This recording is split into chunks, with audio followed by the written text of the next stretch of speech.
Leksjon 1, vertiden. Synes du dokumentarer verdt å se?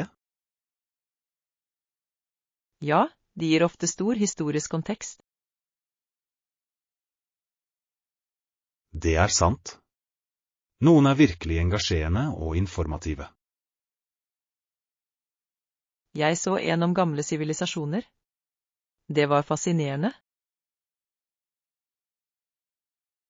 Gammel historie kan være så spennende. Hva lærte du? Jeg lærte om deres kulturer og oppfinnelser. Det høres interessant ut. Jeg elsker å lære om ulike kulturer. Jeg også. Det utvider vår forståelse av verden. Nøyaktig. Vi burde se flere dokumentarer sammen. Leksjon 2, forespørselsresultater. Har du hørt om den nylige studien om utdanning? Nei, hva fant den? Den oppdaget at praktisk læring veldig effektivt. Det gir mening. Folk lærer bedre når de er aktive. Ja, resultatene var overraskende for mange lærere. Jeg tror det er viktig å tilpasse undervisningsmetoder. Definitivt. Det kan endre hvordan elevene engasjerer seg i materialet. Jeg håper flere skoler tar disse funnene i bruk. Jeg også. Det kan forbedre utdanningen for alle. Leksjon 3, essentials for kjøkken. Jeg trenger et nytt knivsett for matlaging. Det er en god idé. Hva leter du etter? Jeg vil ha noe skarpt og holdbart. Jeg anbefaler å skaffe en god kokkekniv og en skjærekniv. Det høres praktisk ut. Har du et merke i tankene? Jeg har hørt gode ting om Wisthoff og Victorinox. Stor. Jeg skal sjekke dem ut. Takk for tipsene. Ikke noe problem. Matlaging er så mye enklere med de riktige verktøyene. Jeg gleder meg til å prøve ut mine nye kniver. Leksjon 4, finne fred. Jeg tror det er viktig å finne fred med oss selv om det koster oss stoltheten. Absolutt. Noen ganger må vi gi slipp på egoet vårt for å komme videre. Ja, og de som ikke forstår kan føle seg skuffet. Greit, men det er vår reise, ikke deres. Vi må gjøre det som føles riktig for oss. Nøyaktig. Det handler om å ta valg som stemmer overens med vår tro. Og det kan være utfordrende når andre har andre meninger. Sant, men det styrker vår besluttsomhet når vi forblir tro mot oss selv. Jeg er enig i at personlig vekst ofte kommer fra disse tøffe avgjørelsene. Ja, og til slutt gir en følelse av lettelse og lykke. Leksjon 5, konkurransefortrinn. Bedrifter søker ofte å oppnå en fordel over sine konkurrenter. Definitivt. Det er avgjørende i dagens marked. De kan bruke teknologi eller markedsføringsstrategier. Ja, eller til og med forbedre kundeservicen. Noen kan ty til snarveier, men det er risikabelt. Riktignok kan det slå tilbake hvis det ikke gjøres etisk. Rett, det er alltid bivirkninger å vurdere. Som hvordan det påvirker merkevarens omdømme. Akkurat, Langsiktig suksess det som betyr mest. Leksjon 6. Treningsfokus. Hva slags trening gjør du? Jeg trente en kombinasjon av kondisjonstrening og styrketrening. Det høres ut som en god blanding. Hvor ofte trener du? Jeg prøver å gå på treningssenteret 3 ganger i uken. Det imponerende. Har du en favorittøvelse? Jeg elsker å løpe. Det hjelper å rense tankene mine. Løping flott. Jeg foretrekker å sykle selv. Sykling også gøy. Det deilig å være ute.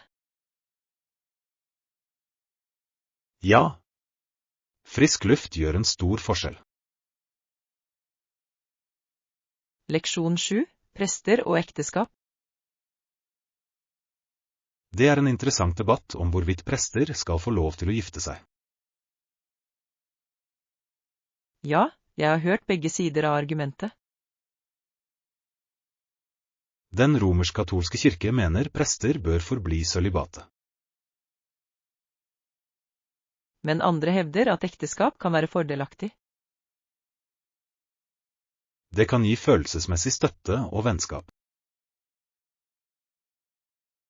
Nøyaktig. Det kan hjelpe dem å få bedre kontakt med samfunnet. Det et gildig poeng. Det en kompleks sak. Det det virkelig. Alle har forskjellige perspektiver på det. Jeg tror åpne diskusjoner viktige for å finne felles grunnlag. Leksjon 8. Intervjutips. Noen tips til jobbintervjuet? Ja, kle deg profesjonelt og kom i tide. Det et godt råd. Førsteinntrykket betyr mye. Absolutt. Du bør også undersøke selskapet på forhånd. God idé.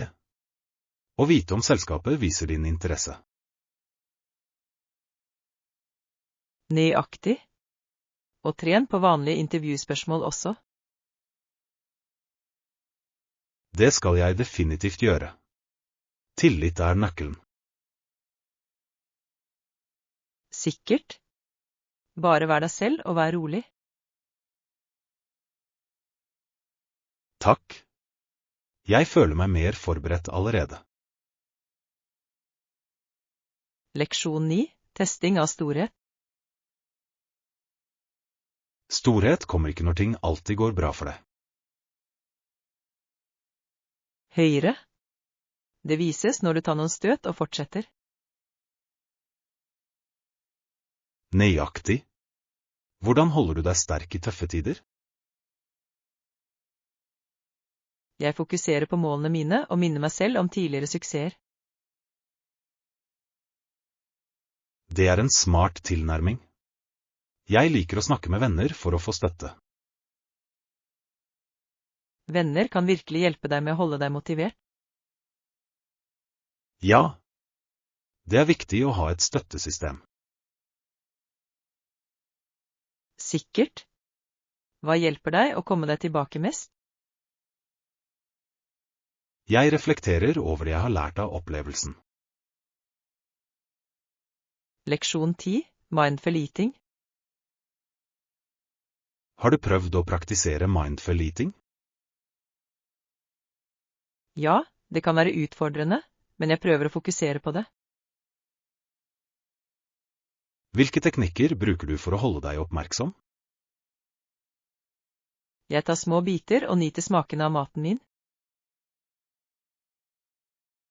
Det høres deilig ut. Jeg spiser vanligvis for raskt. Det enkelt å gjøre. Å bremse ned kan gjøre måltidene morsommere. Det skal jeg begynne å prøve. Noen andre tips? Å lytte til kroppen din hjelper deg å gjenkjenne når du er mett. Det er en god idé. Jeg har en tendens til å ignorere disse signalene. Leksjon 11. Strikketeknikker. Jeg vil gjerne lære meg noen strikketeknikker en gang. Sikker.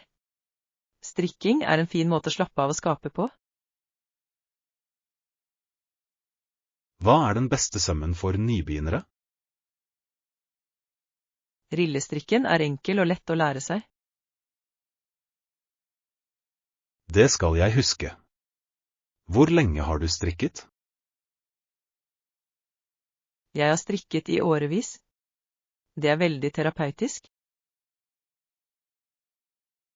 Det høres fantastisk ut. Lager du gaver til venner? Ja. Håndlagde gaver er så spesielle og personlige. Jeg er enig. Jeg vil gjerne lage noe til familien min. Leksjon 12. Øvelsesprioritet. Trening har blitt en topp prioritet for meg i det siste. Det er flott. Hva slags øvelse gjør du? Jeg har fokusert på en blanding av kondisjonstrening og styrketrening. Det er en balansert tilnærming. Trives du med det? Ja. Det holder meg energisk og motivert. Jeg føler det samme. Jeg elsker å prøve nye treningstimer. Hvilke klasser anbefaler du? Jeg liker yoga og høyintensiv intervalltrening. Høres gøy ut. Jeg kan prøve dem. Leksjon 13. Ferieopplevelse. Hei. Jeg kom akkurat tilbake fra ferien min. Det var litt av en opplevelse. Virkelig? Hvor gikk du? Jeg reiste til fjells. Utsikten var fantastisk. Det høres fantastisk ut. Gikk du noen fotturer? Ja, jeg gikk flere stier, også vakre landskap. Jeg elsker fotturer. Det er en så fin måte å få kontakt med naturen på. Absolutt. Jeg følte meg så uthvilt etterpå. Prøvde du lokal mat mens du var der? Ja, jeg prøvde deilig fjellmat. Leksjon 14. Søte rom. Og se på denne. Den er søt og har mange rom. Det er veldig praktisk. Jeg elsker organiserte ting. Jeg også. Det hjelper å holde alt på plass. Tror du den får plass i vesken din? Ja, det er den perfekte størrelsen for reise. Jeg kan se at du bruker den til tilbehøret ditt. Definitivt. Det ville holde dem trygge og ryddige. Det er en god idé. Jeg får kanskje en også. La oss legge det til handlelisten vår. Leksjon 15. Iøynefallende funn. Så du det vakre maleriet der borte? Ja. Det er fantastisk. Jeg elsker fargene som er brukt i den. Jeg er enig. Det fanger virkelig blikket ditt. Noen andre stykker som fanger oppmerksomheten din? Skulpturen i hjørnet er også interessant. Den har så unike former. Absolutt. Jeg synes kunst virkelig gir karakter til et rom. Definitivt. Den forteller en historie uten å si et ord. Det er det jeg elsker med det. Hvert stykke har sin egen stemning. Så sant. Jeg kunne bruke timer på å utforske alle disse kunstverkene. Jeg også. La oss se om vi kan finne et større maleri til stuen din. Leksjon 16. Verdsetting av naturen. La oss sette pris på naturens skjønnhet i dag. Absolutt. Det er en fin måte å slappe av og lade opp. Jeg elsker å gå turer i parken for å nyte naturen. Jeg også. Den friske luften føles forfriskende. Naturen har virkelig en måte å roe sinne på. Ja. Det minner oss om å ta en pause og nyte livet. La oss planlegge en piknik i parken snart. Det høres ut som en perfekt idé. Vi kan ta med litt snacks og nyte utendørs. Leksjon 17. Matlaging av thailandske oppskrifter. Jeg må finne noen thailandske oppskrifter og prøve. Det høres spennende ut. Thai-mat er så smakfull. Jeg elsker balansen mellom søte, sirlige og krydrede smaker. Nøyaktig. Det er en så deilig kombinasjon. Har du noen thailandske favorittretter? Jeg liker veldig godt å lage pad thai og grønn curry. Det er gode valg. Jeg vil gjerne lære å lage dem. Jeg kan dele noen oppskrifter med dere. Det ville vært fantastisk. Jeg er ivrig etter å lære. Leksjon 18. Jurysystem. Kundene deres er heldige som har så sterk støtte. Ja. Å ha 12 jurymedlemmer gir Forsvaret en god mulighet. Det åpner for ulike perspektiver under overveielse. Nøyaktig. Ulike synspunkter kan føre til bedre resultater. Tror du dette systemet er effektivt? Jeg tror det bidrar til å sikre rettferdighet i rettssaken. Det er viktig. Hver stemme betyr noe i slike beslutninger. Absolutt. Det er en grunnleggende del av rettferdighet. Jeg er glad vi har systemer som tar sikte på rettferdighet. Leksjon 19. Reisemål. Hvilke potensielle destinasjoner har du i tankene? Vel, vi kan vurdere Roma, Paris eller Tokyo. Det er alle fantastiske valg. Jeg elsker ideen om Roma. Roma har så rik historie og deilig mat. Ja. Pastaen og gelatoen roper navnet mitt. Og Paris er perfekt for kunstelskere. Absolutt. Museene der er utrolige. Hva med Tokyo? Det er så levende og unikt.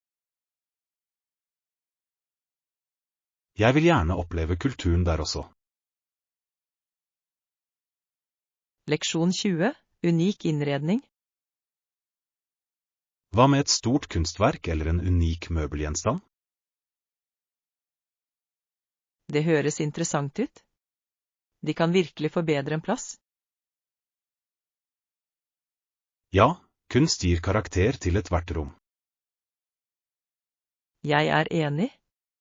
Det kan også være en god samtalestarter. Nøyaktig. Har du noen spesifikke stiler i tankene? Jeg elsker moderne kunst, men klassiske stikker er også vakre. Begge stilene har sin sjarm. Ja, en blanding kan skape en eklektisk stemning. La oss besøke noen gallerier for å bli inspirert. Leksjon 21. Sette mål. Jeg ønsker å øke utholdenheten min. Det er en flott plan. Å sette mål kan virkelig hjelpe. Har du satt deg noen treningsmål for deg selv? Ja, jeg har som mål å løpe halvmaraton neste år. Wow, det er imponerende. Hvordan planlegger du å forberede deg? Jeg følger en treningsplan og løper 3 ganger i uken. Det høres effektivt ut. Hva liker du best med løping?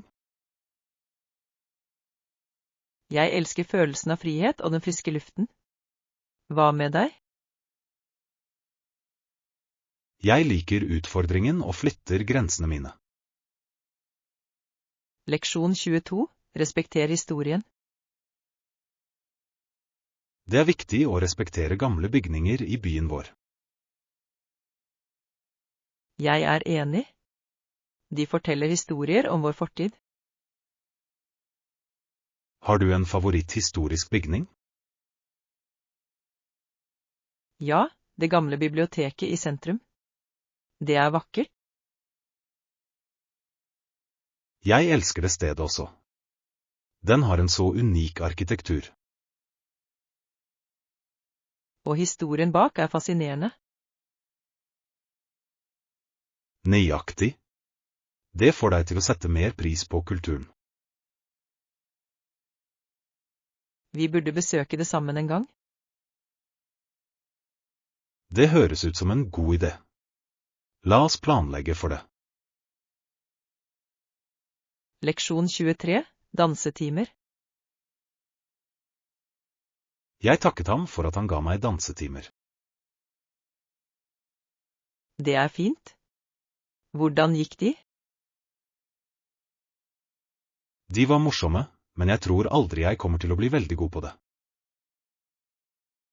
Øvelse gjør mester.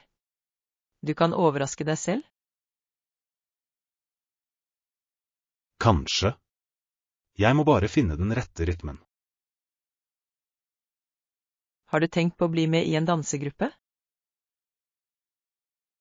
Det kan hjelpe meg å forbedre meg og møte nye mennesker. Nøyaktig. Det er en fin måte å lære å ha det gøy på. Jeg vil definitivt vurdere det. Takk for oppmuntringen. Leksjon 24. Reiseplaner. Høres bra ut. Vi tar det begge to. Stor. Kan jeg få passet ditt? Takk. Selvfølgelig. Er du spent på turen? Veldig. Jeg gleder meg til å utforske nye steder. Jeg også. Hva er det første du vil gjøre der? Jeg vil prøve den lokale maten. Hva med deg? Jeg vil gjerne besøke de historiske stedene. Perfekt. Vi kan gjøre begge deler og dele våre erfaringer. Absolutt. Det blir et eventyr å huske. Leksjon 25. Motevalg. Jeg liker nøytrale farger som svart eller brunt. Hva med deg? Jeg foretrekker lysere farger. De får meg til å føle meg glad. Det er interessant. Bruker du ofte lyse farger? Ja, spesielt om sommeren. Det er forfriskende. Jeg kan se hvordan det ville lysne opp humøret ditt. Nøyaktig. Klær kan virkelig påvirke hvordan vi har det. Har du et favorittantrekk for spesielle anledninger? Ja, jeg har en nydelig rød kjole jeg bruker til fest. Høres vakkert ut. Jeg vil gjerne se den en gang. Leksjon 26. Sikkerhet først. Har du lagt merke til hvordan politifolk advarer folk om trafikkregler? Ja, og noen ganger gir de ut billetter for brudd. Det er viktig for alle å følge reglene, ikke sant? Absolutt. Det gjør veiene tryggere for alle. Noen ganger må de til og med jage hensynsløse sjåfører. Det må være veldig farlig for dem. Definitivt. De satte livet på spill for å beskytte oss. Det er imponerende hvordan de takler tøffe situasjoner. Nøyaktig.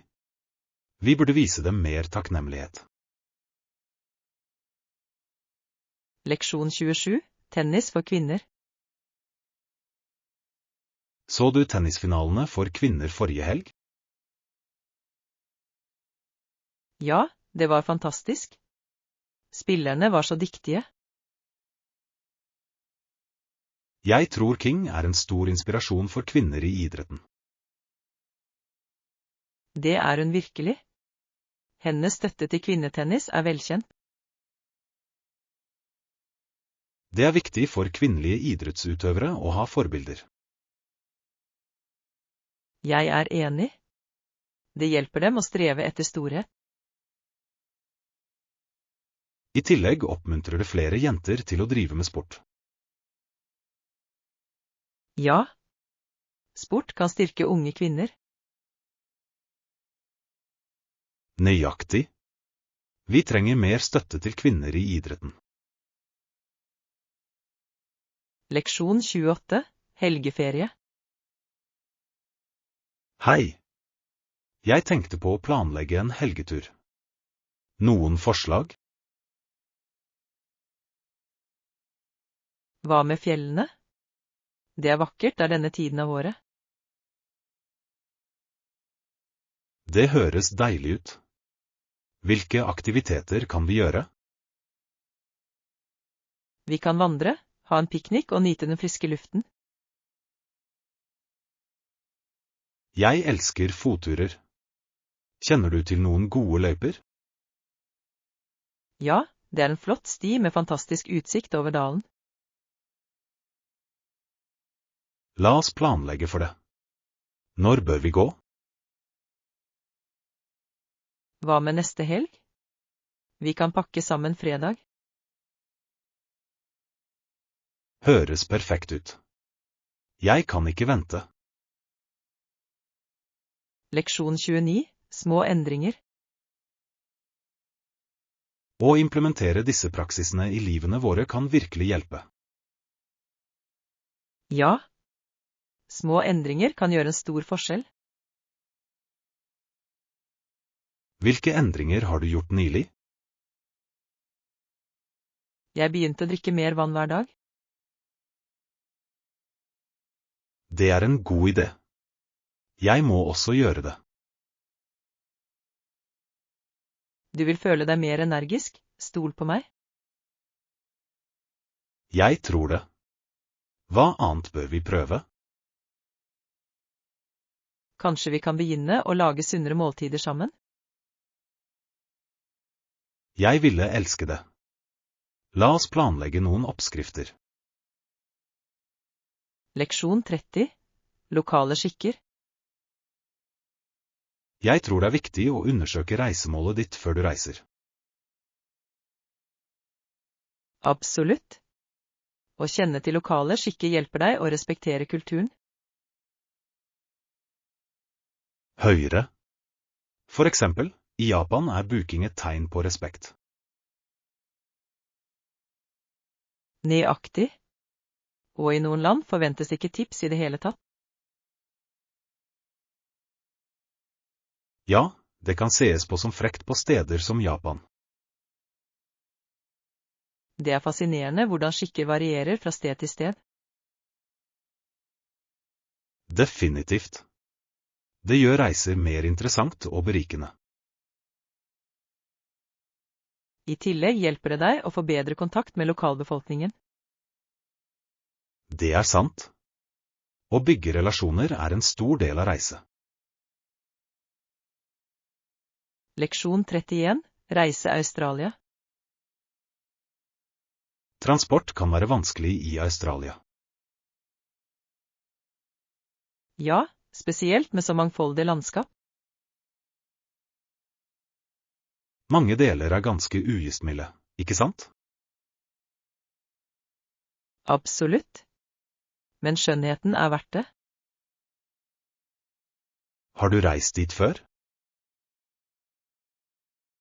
Ikke ennå, men jeg vil virkelig utforske. Du bør planlegge en tur. Det er fantastisk. Jeg vil gjerne se dyrelivet. Det ville vært uforglemmelig. Leksjon 32. Motekomplimenter. Wow, det er så behagelig. Jeg elsker det også. Den er perfekt for været. Du rocker det skjørtet. Hvor fikk du tak i det? Takk. Jeg fant den i en lokal butikk. La oss betale og gå innom flere butikker. Flott idé. Jeg elsker å handle med deg. Jeg også. Det er alltid gøy å utforske. La oss finne noen unike stikker. Absolutt, jeg kan ikke vente. Leksjon 33. Kjæledyr og kløe.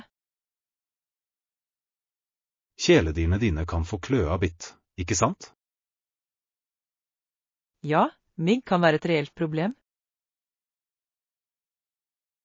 De kan også få hunden eller katten din til å klø. Nøyaktig. Det er så ubehagelig for dem. Hva gjør du for å hjelpe dem? Jeg bruker spesialspray og holder dem innendørs. Det høres effektivt ut. Forebygging er viktig.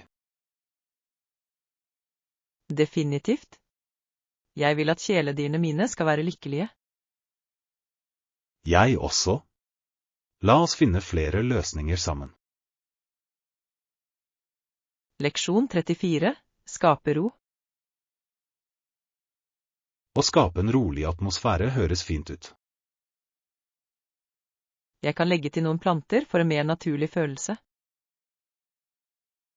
Planter kan virkelig lyse opp et rom og forbedre luftkvaliteten. Ja, og de gir en følelse av ro. Belysning spiller også en stor rolle for å skape en rolig stemning. Jeg elsker å bruke myke, varme lys på rommet mitt. Det er en god idé. Stearinlys kan også gi en fin touch. Sikkert. De skaper et koselig og avslappende miljø. Det skal jeg prøve hjemme. Leksjon 35. Finne fred. Jeg tror det er viktig å finne fred med oss selv om det koster oss stoltheten. Absolutt. Noen ganger må vi gi slipp på egoet vårt for å komme videre. Ja, og de som ikke forstår kan føle seg skuffet. Greit, men det er vår reise, ikke deres. Vi må gjøre det som føles riktig for oss. Nøyaktig.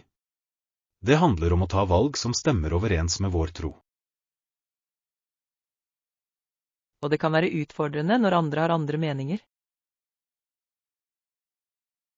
Sant, men det styrker vår besluttsomhet når vi forblir tro mot oss selv. Jeg er enig i at personlig vekst ofte kommer fra disse tøffe avgjørelsene. Ja, og til slutt gir en følelse av lettelse og lykke. Leksjon 36. Mot. Har du noen gang måttet vise mot i livet ditt? Ja, jeg snakket en gang foran en stor folkemengde. Det var skummelt. Det høres utfordrende ut. Hva hjalp deg med å overvinne frykten? Jeg trakk pusten dypt og minnet meg selv på å være selvsikker. Det er en flott strategi. Reagerte publikum godt? Ja, de klappet og så ut til å glede seg over talen min. Det er utrolig. Offentlig tale er en sann test på mot. Jeg er enig. Det lærte meg at jeg kan møte frykten min. Å møte frykt kan føre til personlig vekst. Leksjon 37. Stillehavskystens reiser. Har du noen gang reist til Stillehavskysten?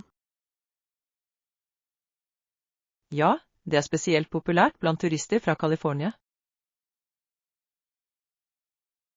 Hvilke steder besøkte du der? Jeg elsket å besøke strendene og nasjonalparkene. Det høres vakkert ut. Har du prøvd noe lokalmat? Ja, Jeg vedder. sjømaten var fersk og deilig. Gikk du på noen spesielle begivenheter? Jeg deltok på en kystfestival. Det var livlig og morsomt. Det høres ut som en fantastisk opplevelse. Leksjon 38. Solsikker. Har du noen gang sett et felt med solsikker? Ja. De blir veldig høye og har knallgule kronblader. De ser så blide ut. Hva liker du best med dem? Deres livlige farge lyser alltid opp humøret mitt. Jeg elsker hvordan de følger solen. Det er fascinerende. Høyre. Det er som om de har en personlighet. Har du noen solsikker i hagen din? Jeg ønsker. De krever mye sollys, gjør de ikke? Ja, men de har vært innsatsen for sin skjønnhet. Leksjon 39. Datamaskinens rolle. Har du lagt merke til hvordan datamaskinens rolle har utvidet seg? Ja, det vokste så fort, spesielt i utdanning og jobb. Det er fantastisk. Datamaskiner er overalt nå. Det er de virkelig. Selv i våre hjem og daglige liv. Visste du at de også revolusjonerte kommunikasjonen? Absolutt. Folk kan koble seg fra hvor som helst i verden. Det er imponerende hvordan teknologi bringer oss sammen. Sikkert. Men det har også sine utfordringer, ikke sant? Ja, som personvernhensyn og skjermtid.